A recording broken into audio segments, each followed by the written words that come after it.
So it's day 2 of my walk and talk series, and I'm about to go to work. I just biked in. I'm sitting next to the new computer science building that's going up here at UW-Madison. And one of the big things that is hyped up about this new computer science building and the next wave of computer science is artificial intelligence. And I happen to work in this research discipline, and specifically in a field called protein engineering. And initially, I was really excited about this field. I thought, oh wow, this is gonna help us cure diseases. This is gonna help us do so much for this world.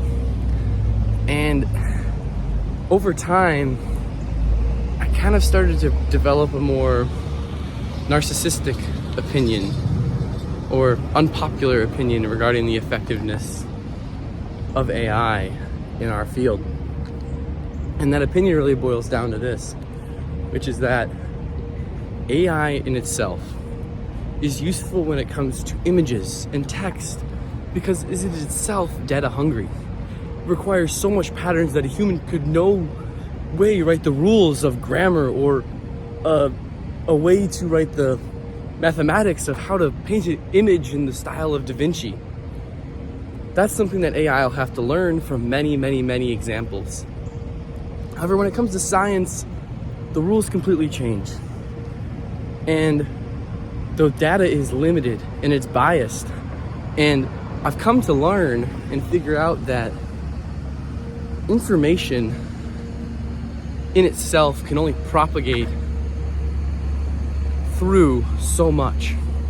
Meaning, if you want to figure out what, say, rare genetic disorders exist and what genes cause those rare genetic disorders,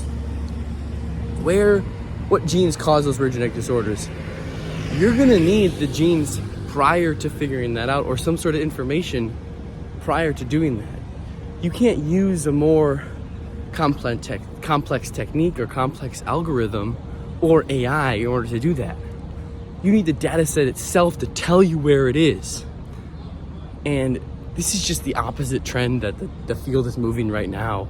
They're moving in the complete opposite direction. They're saying that, oh, we can figure things out with AI that we never could before, even though our data quantities are lower than they are, just as low as they were before.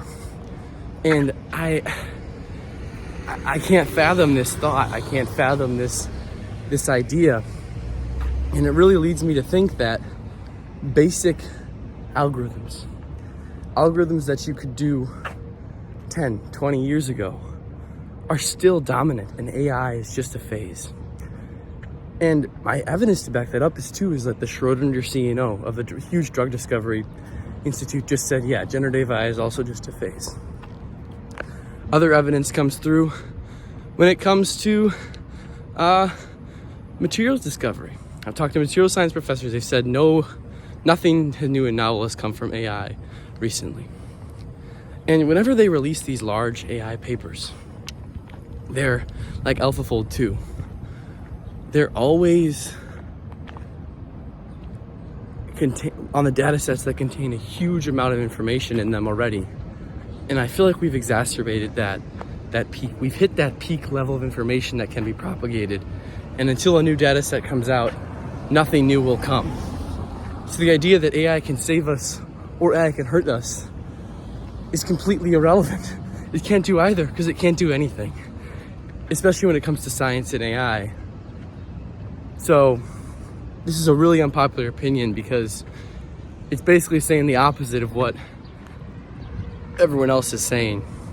Yeah, that's what's on my mind today. I'll be back tomorrow with another daily vlog.